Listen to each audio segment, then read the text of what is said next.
Fundamental theorem of arithmetic. अब ये fundamental theorem of arithmetic क्या है, इसके बारे में इंट्रोडक्शन हमने स्टार्टिंग में ही देख लिया था। ये रिलेटेड है मल्टीप्लिकेशन से, लेकिन ये मल्टीप्लिकेशन किसकी होनी चाहिए? ये मल्टीप्लिकेशन होनी चाहिए प्राइम नंबर्स की, क्योंकि हमें पता है कोई भी कंपोजिट नंबर प्राइम नंबर्स को मल्टीप्लाई करके शो करा जा सकता है। लाइक अगर हम एक कंपोजिट नंबर की बात करें, दैट इज 8 को हम शो कर सकते हैं 2 मल्टीप्लाइड बाई 2 मल्टीप्लाइड बाई 2।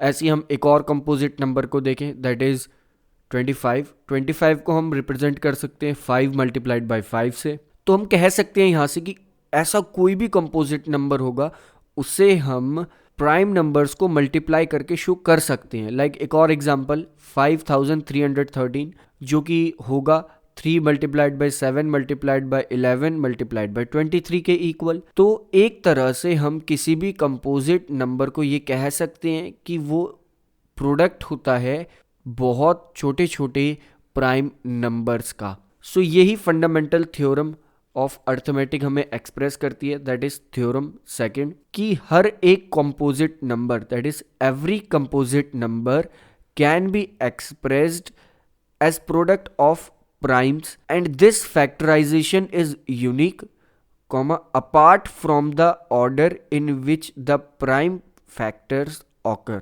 कि कोई भी अगर कंपोजिट नंबर है उसे एक्सप्रेस करा जाता है या करा जा सकता है प्राइम नंबर्स के प्रोडक्ट के तरीके से, कि हम प्राइम नंबर्स को प्रोडक्ट करके उस नंबर को शो करें कि हाँ वो नंबर इसके इक्वल होगा। और ये जो फैक्टराइजेशन होता है ये बिल्कुल यूनिक होता है, बिल्कुल अलग होता है उन प्राइम फैक्टर्स से। सो ये है हमारी फंडामेंटल थ्योरम ऑफ अर्थमेटिक, और इसे हम कुछ ऐसे एक्सप्लेन करते हैं। लाइक अगर हमारे पास एक कंपोजिट नंबर है x और उसे हमने फैक्टराइज करा, दैट इज उसे हमने प्राइम फैक्टराइजेशन के तरीके से शो करा, और उसके फैक्टर्स हैं कुछ p1 p2 p3 pn तक। p यहाँ पे प्राइम्स को रिप्रेजेंट कर रहा है और 1 2 3 4 5 n तक हमने यूज करा हुआ है कि उसके कितने फैक्टर्स हैं। पहला फैक्टर p1 हो जाएगा, अगला फैक्टर p2 हो जाएगा, और इन्हें जब हम असेंडिंग ऑर्डर में लिखेंगे यानी कि छोटे से बड़े के ऑर्डर में लिखेंगे तो हम कुछ इस तरह से लिखेंगे, p1 is smaller or equals to p2 is smaller or equals to p3 is smaller or equals to dot dot dot pn तक। सेम ऐसा ही चलता रहेगा। फॉर एग्जाम्पल यहाँ एक एग्जाम्पल हम ले सकते हैं, दैट इज 32,760। ये एक नंबर है, एक कंपोजिट नंबर है, इसे हमें प्राइम फैक्टर्स के तरीके से लिखना है।